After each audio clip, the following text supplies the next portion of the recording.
안녕하세요. 오늘의 데일리 뉴스레터에 오신 것을 환영합니다. 1. 필리핀에 대한 적색 경보. 2. 중국의 역겨운 얼. 3. 운명은 한국의 손에 달렸다. 한번 진실을 알아봅시다. 전쟁의 징조들은 분명히 보이고 이러한 종류의 전쟁은 결과에 따라 역사적인 흐름을 완전히 바꿀 수 있습니다. 예를 들어 대만을 배경으로 한 미중 전쟁이 발생하고 이번에는 필리핀이 이 불안한 역사적 상황에 빠져 있습니다. 그러나 국제사회는 필리핀이 아니라 대한민국을 주목하고 있습니다. 필리핀은 대만과 같이 단지 무대에 불과하며 결과는 대한민국의 선택에 따라 결정됩니다. 그러나 이유는 매우 복잡하고 혼란스러워서 쉽게 이해하기 어렵습니다. 오늘은 필리핀에서 보이는 전쟁의 징조들과 함께 또다시 키맨으로 자리 잡은 대한민국의 운명에 대해 일목요연하게 정리해드리겠습니다. 지난 2월 6일 미국에서 중국 정찰 풍선으로 인해 한바탕 소동이 일어나고 있는 사이 필리핀에서는 아주 당황스러운 일이 벌어졌습니다. 중국이 이번엔 풍선이 아니라 레이저로 필리핀을 공격하는 사건이 일어난 건데요. 당시 필리핀 해양경비대 소속 선박은 필리핀 연해에 위치한 세컨드 토마스 맘초 필리핀명 아영민의 군용 물자와 식료품을 보급하고 있었습니다. 이 암초는 중국의 남중국해 영역 확장을 방어하는 아주 중요한 역할을 하는데요. 그렇기 때문에 약 137m 떨어진 곳에서 중국 군함이 필리핀 해안 경비대의 움직임을 감시하고 있었습니다. 이것만 해도 상당히 먼지 않은 일인데요. 그런데 진짜 공격은 바로 이 순간 이루어졌습니다. 중국 군함에서 갑자기 레이저를 투사해 필리핀 해안 경비대 선박을 공격한 것입니다. 지금 보내드린 사진을 단순히 화면상으로 보셨을 때는 흔한 레이저 포인트 정도밖에 느껴지지 않으실 텐데요. 그러나 이는 군사용으로 특수 제작된 고출력 레이저의 일종입니다. 실제로 레이저에 직격당한 필리핀 해안 경비대원 일부가 장시간 실명 상태에 빠졌고 국내에는 철수를 결정할 수밖에 없었습니다. 너무나 치사하고 옹졸한 방법이라 물리적으로 대응하기엔 역부족이지만 이는 명백한 무력 도발인데요. 필리핀 마르코스 대통령은 마닐라 주재 중국 대사를 소환해 필리핀의 주권과 안보를 위협하는 것이라며 매우 강력하게 합의했습니다. 아주 당면한 대응이었는데요. 그런데 진짜 황당한 사건은 여기서부터 시작됩니다. 중국 외교부가 우리 해역의 법에 따라 대응을 한 것뿐이다. 라는 뻔뻔한 대답을 보낸 건데요. 심지어 앞으로 필리핀이 그런 행동을 하지 않기를 바란다라며 적반하장 필리핀의 잘못이라고 주장했습니다. 이는 두말할 것도 없이 필리핀을 무시하는 행동인데요. 국제 외교 관계에서 이런 행동은 사실 싸우자는 말이나 다름없습니다. 만약 필리핀이 조금만 더 국력이 강한 나라였어도 군사적 행동에 나섰을 것입니다. 그러나 안타깝게도 강한 자에겐 약하고 약한 자에겐 또 한없이 강한 중국 앞에서 약소국인 필리핀의 서러움만 느껴질 따름인데요. 중국이 이렇게 무리하면서까지 필리핀에 세게 나가는 데에는 다 이유가 있습니다. 아용이는 엄연히 필리핀의 배타적 경제 수역 이지 안에 위치한 암초인데요. 그런데 동시에 이곳은 중국이 그은 남해 구단선 내에 있는 러나이자오이기도 합니다. 이게 무슨 얘기인지 도저히 이해되지 않으실 텐데요. 혼란을 느끼시는 것도 당연합니다. 이는 도저히 말이 안 되는 이야기가 맞습니다. 그도 그럴 게 남해 구단선이란 건 중국이 자기들 멋대로 그려놓은 해양 영토 분계선에 불과합니다. 그러니까 국제적인 사회적 협의로 아육미는 필리핀 땅이다라고 정했는데 뒤늦게 중국이 아니? 우리 건데? 하면서 떼를 쓰고 있는 것입니다. 이러니 혼란이 생길 수밖에 없는데요. 중국의 주장대로라면 대만, 필리핀, 베트남의 연해, 즉 편의상 통칭하는 남중 국해의 80-90%가 모두 중국의 내해라는 말이 됩니다. 7천여 개의 크고 작은 섬으로 이루어진 필리핀의 입장에서 보면 정신 나간 헛소리인데요. 심지어 중국에서 이를 주장하는 어떠한 근거도 없습니다. 시로 지배를 하는 것도 아니고 수천 년간의 역사에 포함되어 있는 것도 아닙니다. 그저 중국이 1947년 당사국 간의 어떠한 협의도 없이 일방적으로 선을 그어놓고 이제부턴 내 바다라고 억지를 부리고 있을 뿐인데요. 당면이 이게 말이 될 리 없습니다. 이건 다짜고짜 남의 집에 들어가서 이제부터 만방부터 화장실까지는 내 집이라고 말하는 것이나 다름없는 일인데요. 상황이 이렇다 보니 당연히 영토 분쟁이 일어날 수밖에 없습니다. 실제로도 필리핀은 1999년 의도적으로 자국 군함을 자초시킨 뒤 수리 및 보존이라는 명목으로 아용인을 시료 지배 중인데요. 중국은 무단 침입이라며 2021년에 아웅인의 보급품을 내려놓던 민간 선박에 물대포를 발사하는 등 도를 넘는 행동을 계속해왔습니다. 이에 국제상설재판소 피카는 진작부터 중국에 헛소리하지 말고 필리핀을 비롯한 타국의 영해권을 존중하라고 판결했는데요. 하지만 중국은 되려 필리핀 이지 내에 10개의 인공섬 군사기지를 건설하고 필리핀을 압박했습니다. 정말 부끄러움이라고는 모르는 나라다운데요. 결국 필리핀의 전임 대통령이었던 로드리고 두테르테의 선택은 미국을 끌어들이는 것이었습니다. 미국의 식민지였던 필리핀의 역사를 고려하면 상당히 파격적인 결정이었는데요. 그러나 한편으로는 안타깝지만 필리핀으로선 중국에 대항하는데 한계가 뚜렷했으므로 가장 합리적인 방법이기도 했습니다. 그리고 이에 따라 1991년 공식적으로 필리핀에서 철수했던 미군은 4개 공군기지와 1개 육군기지의 순환 배치 형식으로 주둔하게 되었습니다. 그러나 양만전쟁이 가시화되고 필리핀 정권이 페르디난드 마르코스 주니어 대통령에게 넘어가면서 상황은 급변하기 시작했는데요. 지난 1월 30일 미 국방부 장관이 필리핀을 방문해서 루손섬 북부와 팔라완섬의 군사기지에 사용권을 요청했고 결과적으로 필리핀은 총 4곳의 군사기지 사용권을 허용했습니다. 이곳은 중국의 인공섬 군사기지에 접근하기 최적의 위치고 대만에서도 고작 321km밖에 떨어져 있지 않은데요. 미국은 특정 국가 때문에 필리핀의 군사기지를 확보한 건 아니라고 주장하지만 누가 봐도 중국 견제용이고 양만전쟁에 대비하기 위함입니다. 필리핀으로선 중국이라는 대마를 잡기 위해 미국이라는 극약 서방을 놓은 셈입니다. 그리고 이로써 필리핀도 양안전쟁을 외면할 수 없게 되었습니다. 그런데 필리핀이 좋든 싫든 이제 양만전쟁을 외면할 수 없게 되었다고 하면 문제는 대한민국입니다. 한국은 필리핀이 주관하는 카만닥 연합훈련에 해병대를 파견할 정도로 긴밀한 군사협력 관계를 유지하고 있습니다. 아닌 게 아니라 필리핀은 미국을 끌어들이기 전부터 중국의 인공섬 기지를 견제하기 위해 대한민국의 K-136 구룡을 전진 배치하고 있었습니다. 지금까지 우리 군에서 필리핀에 공여한 구룡만 모두 40대에 달하는데요. 이뿐만이 아닙니다. 필리핀의 최대 함정 중 하나인 호세 리잘급 호위함은 한국의 현대중공업에서 제작한 함정이고 주력 초계함인 콜라도 야급은 우리 포항급 초계함의 퇴역함인 충주함을 공여받아 재개장한 함정입니다. 또 고속정 토마스 바틸로급은 우리 해군에서 공여한 참수리급의 필리핀 개장 버전인데요. 심지어 필리핀 공군의 최대 전력은 다름 아닌 한국의 FA-50-12기입니다. 이쯤이면 일말의 가장도 없이 지금 현 상황에서 필리핀군의 주력급 전력이 모두 한국에서 비롯되었다고 볼 수 있는데요. 중국과의 군사적 분쟁이 격화될수록 대한민국의 선택에 필리핀의 운명도 결정되는 셈입니다.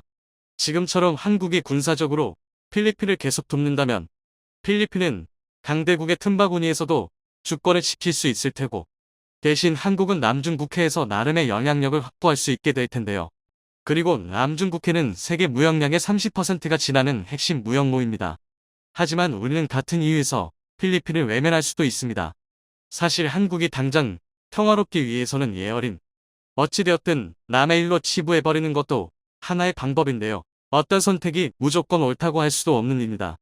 그러나 한 가지 확실한 건 대한민국이 어떤 선택을 하느냐에 국제 정세도 급변하리라는 것입니다.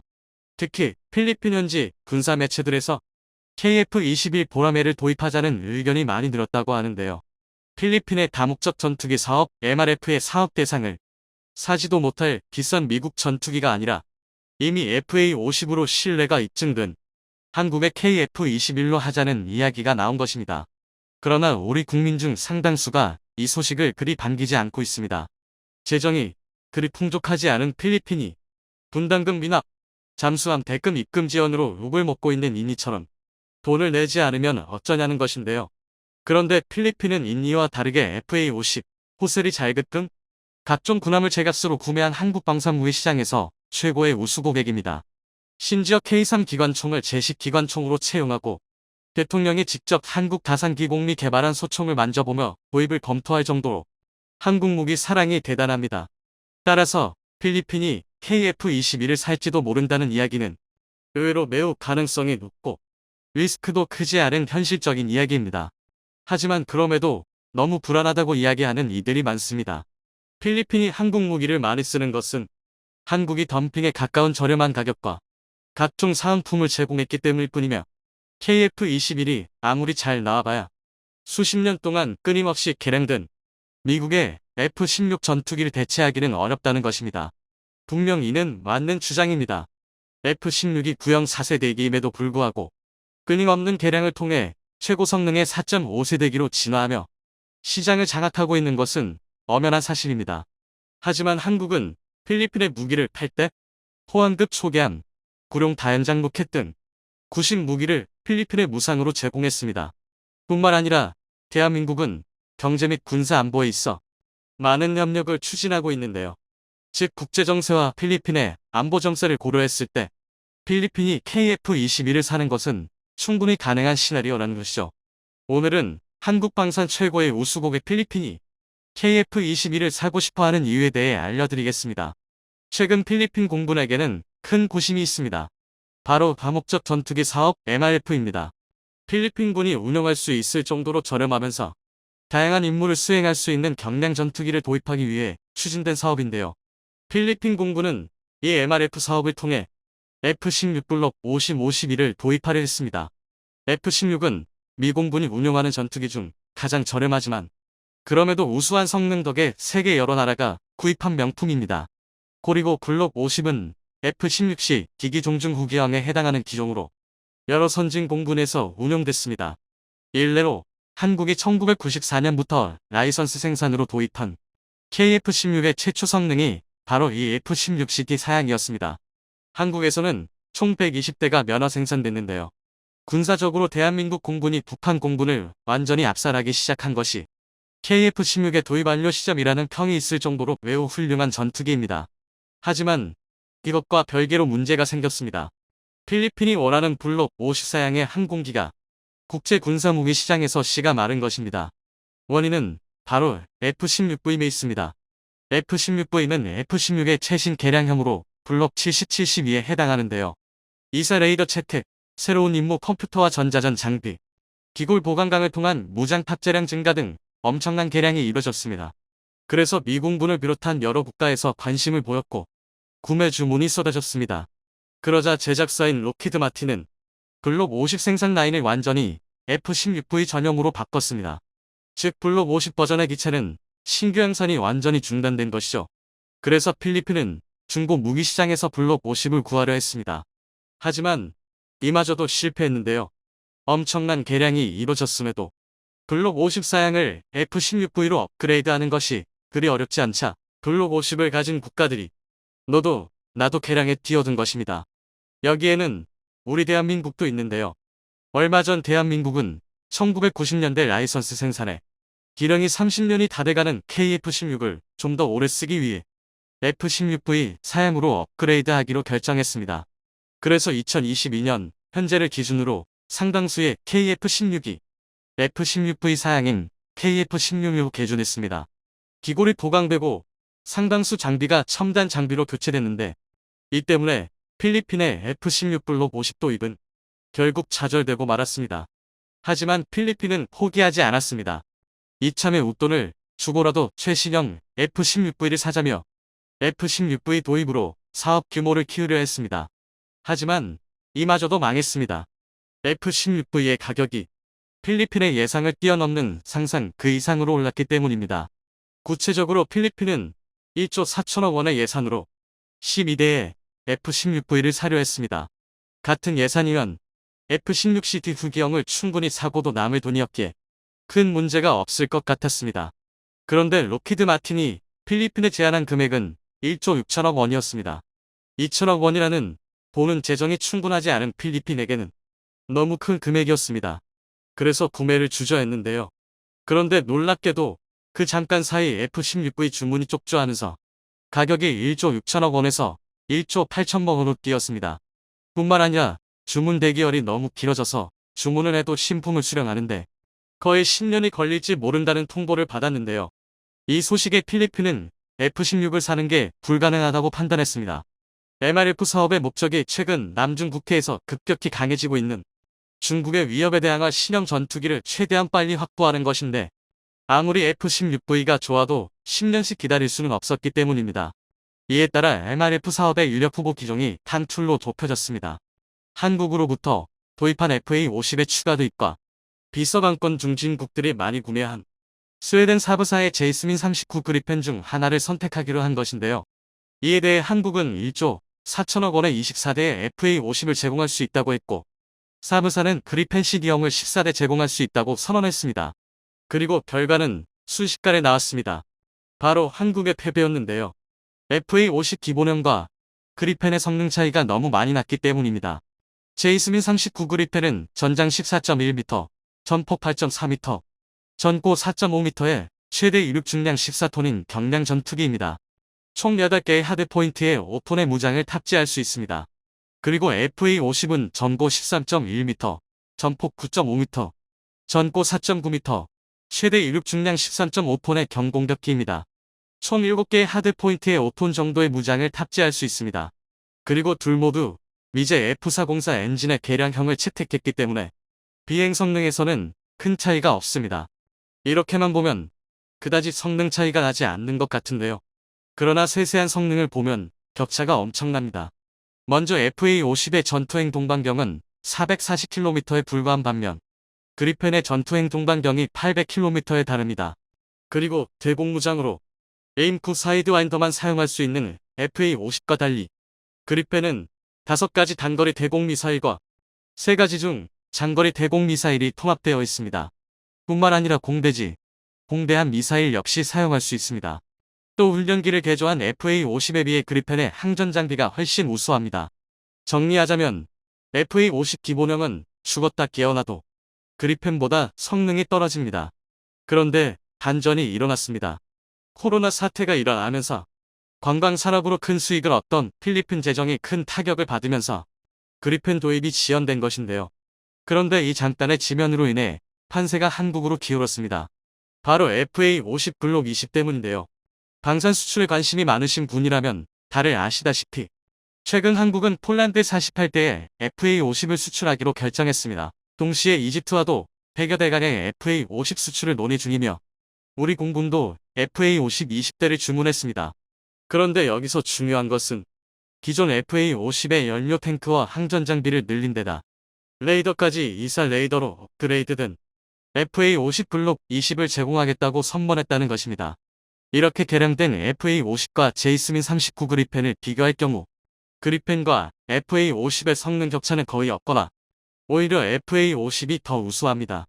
게다가 그리펜보다 FA50 블록 20이 가격적인 면에서 훨씬 저렴합니다. 그래서 필리핀으로서는 이왕 이렇게 된 김에 FA50을 사자는 생각이 틀법한 상황이 된 것이죠. 그리고 결장을 바꿀 만한 뒷배경도 있습니다. 사실 스웨덴 사부사가 팔겠다는 그리펜 전투기는 사부사의 악성 재고입니다. 한창 수출이 잘 될 때 생산했다가 고객이 없어 방치된 전투기들인데요. 그래서 스웨덴은 땡처리를 하겠다고 12대를 산다는 필리핀에게 2대를 더 준다며 판매를 제안했습니다. 필리핀도 이를 알고 있었는데요. 그러나 살 수 있을 정도로 저렴한 전투기 중 그리펜의 성능이 제일 좋았기에 아랑곳하지 않고 그리펜을 사기로 결정한 것입니다. 하지만 블록 20을 살 수 있다면 얘기가 달라집니다. 우선 그리펜은 부품 부족 문제가 발생할 가능성이 매우 높습니다. 그 이유는 그리펜의 동체를 늘려 성능을 강화한 그리펜 엔지가 너무 높은 단가로 인해 수출이 부진해지면서 그리펜 관련 부품의 생산이 아예 멈춰버릴지도 모를 상황이기 때문인데요. 반면 FA50 블록 20은 이제 막 생산을 시작한 신기종이며 수출 물량도 엄청나게 늘고 있습니다. 따라서 FA50의 생산 라인이 앞으로 적어도 10년은 유지될 것으로 보이는데요.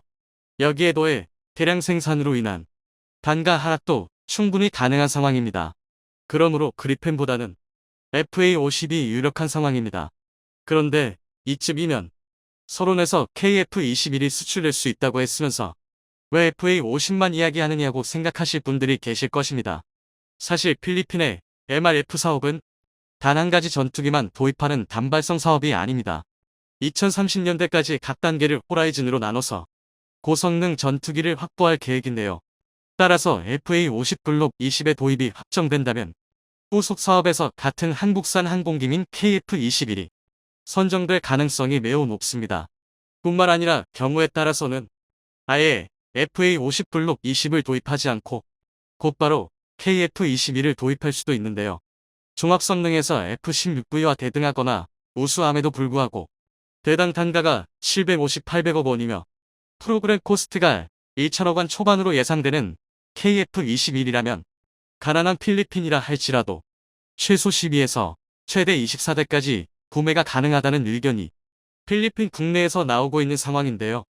그러나 이런 좋은 상황에도 불구하고 국내 일각에서는 필리핀 방산 수출을 굉장히 부정적으로 바라보는 시선이 많습니다. 호스리 잘급 FA-50 수출 과정에서 포항급 초계함, 구롱 다연장 로켓 등 각종 구식 무기를 필리핀에 공짜로 넘겨서 겨우 사업을 수주한 것이지 제대로 다른 나라랑 붙으면 질 게 뻔하다는 것인데요. 또 필리핀이 인리처럼 굴 수 있다는 지적도 있습니다. 그런데 현실은 절대 아닙니다. 신무기를 팔 때 구식 무기를 겨주는 것은 방산 수출로 돈을 버는 나라라면 어느 나라나 하는 일입니다.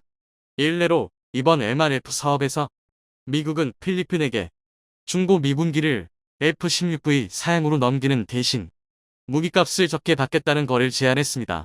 반면 한국이 필리핀에게 넘긴 무기들은 군비 경쟁이 심한 우리 안보 정세에서 사용이 어려운 물건입니다. 개 한 방 공이 불가능하고 함량이 한개에 달한 포항급 같은 구식 무기들이 FFG로 대체되고 있고 구룡은 탄약 개량이 실패한 후 천무로 대체되면서 쓰잘데기 없는 퇴물이 됐습니다. 너무 고르리라 팔 수도 없고 해체하는데 큰 돈이 드는 애물단지가 된 것인데요.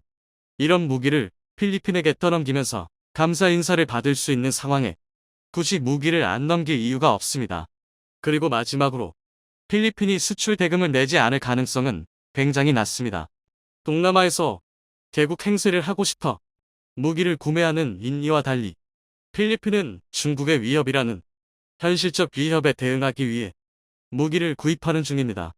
간단히 말해 돈 몇 푼 따지면서 사업을 질질 끌 처지가 아니므로 돈을 안 낼 걱정은 하실 필요가 없습니다. 부디 성공적인 사업 실행으로 한국산 전투기로 무장한 필리핀 공군이 남중 국해에서 중국 공군을 격퇴하는 장면을 한국이 유럽의 평화를 지탱하고 있다는 외신의 특집 기사가 화제가 되고 있습니다. 한국 방산이 뒷받쳐준 덕분에 우크라이나로의 막대한 지원이 도착할 수 있었다고 하는데요. 특히 K9이 우크라이나 전쟁을 지금까지 끌고 올 수 있었던 중대한 요인 중 하나라고 분석하고 있습니다. 이러한 소식에 과거 K9을 탈락시키고 프랑스에 자주포를 도입했던 덴마크에서 다시 K9을 도입하려 한다는 소식이 전해지고 있습니다.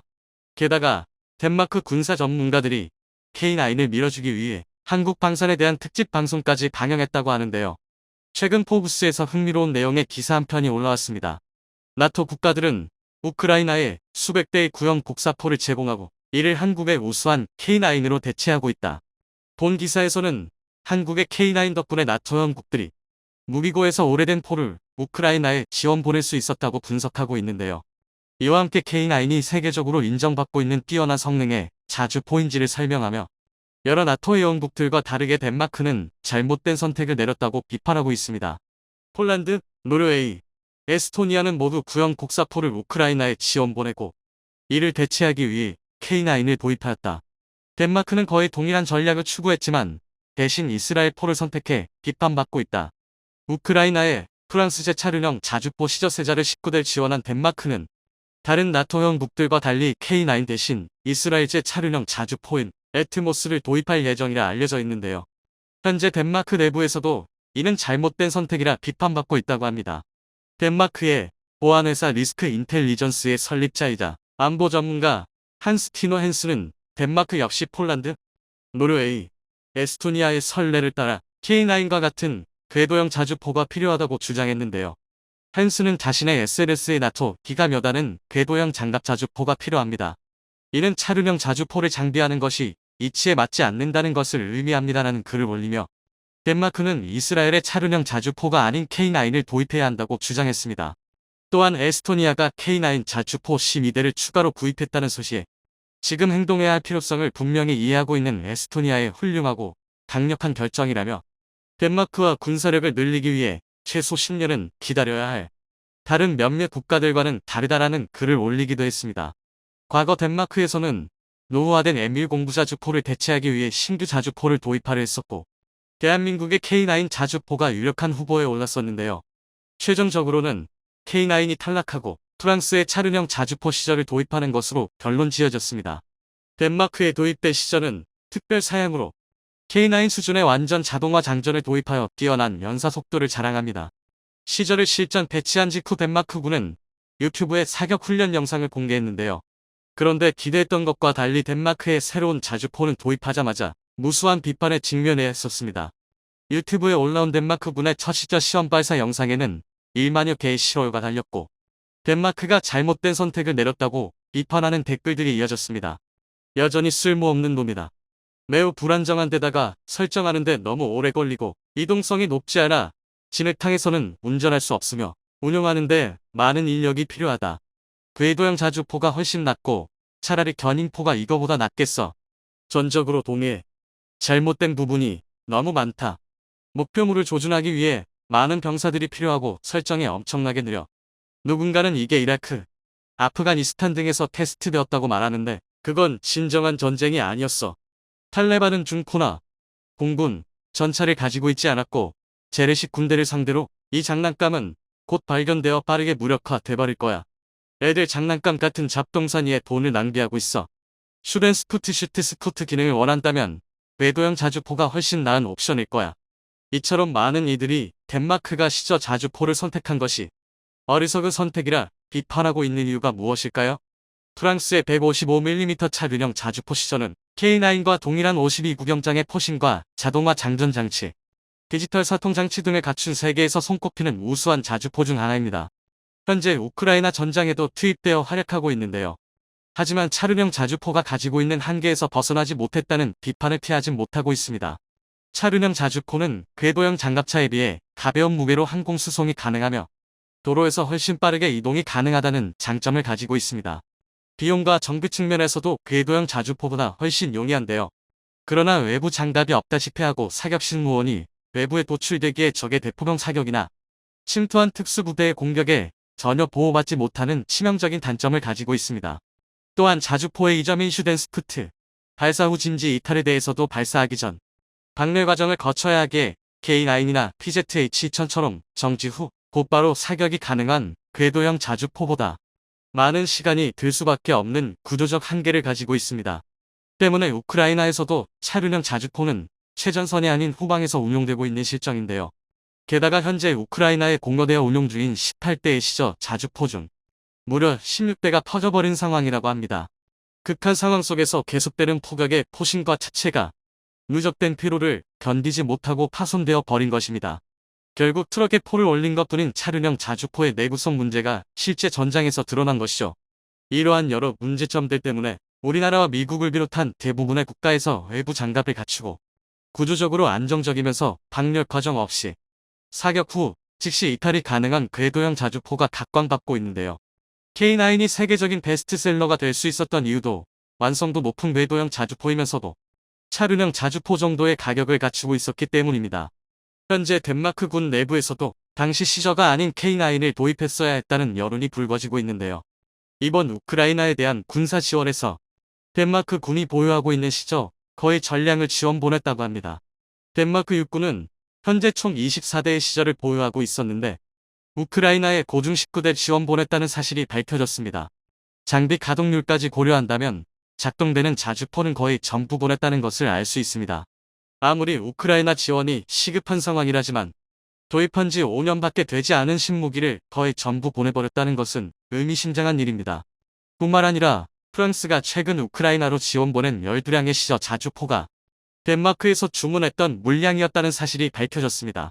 덴마크에서 무기 수령을 포기하고 우크라이나에 지원 보내는 것에 동의했다는 것이죠.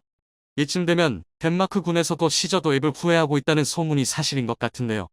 앞서 말했듯이 우크라이나 지원으로 자주포, 전력이 비어버린 덴마크가 이스라엘의 차륜형 자주포 애트모스 2000을 도입하려 한다는 소문이 돌고 있습니다. 그러나 국방부의 결정이 여론의 강력한 반대에 부딪히고 있다고 합니다. 이스라엘에서 개발한 애트모스 2000 자주포는 시저와 거의 유사한 스펙의 차륜형 자주포이지만 시저의 장점이었던 자동 장전 장치도 갖추어지지 않아 오히려 연사 속도는 더 느려졌습니다. 콜롬비아에서도 시저 자주포를 도입하기 직전 계약을 철회했다는 소식이 전해졌습니다. 세부 사항까지 협상이 완료되고 최종 계약서에 사인만 하면 되는 상황에서 콜롬비아 측에서 마음을 바꾼 것인데요. 정확한 이유는 밝혀지지 않았지만 군 전문가들은 우크라이나 전황이 콜롬비아의 판단에 영향을 미쳤을 것이라 보고 있습니다. 덴마크에서는 한국 방산이 여기까지 성장하여 이제는 덴마크에서도 한국 무기를 필요로 하는 상황에 깊은 감명을 받은 것 같은데요. 한국 전쟁 당시 덴마크는 MS 유틀란디아 병원선을 통한 대규모 의료 지원을 보내왔었습니다. 당시 덴마크 사람들이 본 한국은 전쟁으로 인해 황폐화되어 도움의 손길이 필요한 나라였는데 지금은 세계에서 손꼽히는 선진국이자 세계적인 방산 수출 국가가 되었으니 감회가 남다를 만도 한 것 같은데요. 최근 덴마크에서는 한국 방산이 어떻게 여기까지 발전할 수 있었는지 분석하는 특집 방송을 방영했습니다. 본 영상에서는 덴마크 군사 전문가가 한국 방산이 세계 최고의 성장률을 보여주며 어떻게 프랑스와 독일을 제치고 유럽의 변기창 역할을 수행할 수 있었는지를 분석하고 있는데요. 방송에서는 한국 방산이 유럽에서 주목받고 있는 이유로 4가지를 거론했습니다. 거대한 공업 국가인 한국은 방산 분야에 있어서도 뛰어난 인프라를 갖추고 있으며 한국군의 요구에 따라 대규모 생산 라인을 유지하고 있어 요구하는 즉시 신속한 생산과 납품이 가능합니다. 자국 무기를 해외에서 제조하는데 매우 인색한 미국과 달리 한국은 무기 수출 사업에 있어 유연한 사고방식을 보여주고 있어 계약 성사율이 매우 높습니다. 이는 북한의 위협에 맞서기 위해 자연스레 형성된 규모의 경제 덕분이죠. 손 한 자루 만들지 못했던 한국은 세계적인 군사 기술력을 보유한 군사 강국이 되었습니다. 이러한 4가지 이유들 때문에 폴란드를 비롯한 유럽 여러 국가들이 한국 무기를 선택했다고 설명했습니다.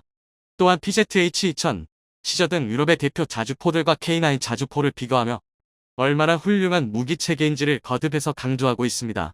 우크라이나에서 벌어지고 있는 전면전을 통해 현대전장에 맞는 형태의 자주포가 무엇인지 확실하게 판가름 나고 있습니다. 덴마크에서도 과거의 선택을 후회하고 있는 지금 최고의 효자 상품 K9이 또 한 번 대규모 실적을 가져올 날이 멀지 않은 것 같습니다. 한번 거절당했던 만큼 이번에는 답의 입장이 된 한국의 주도하에 계약이 이루어질 거라 기대해봅니다.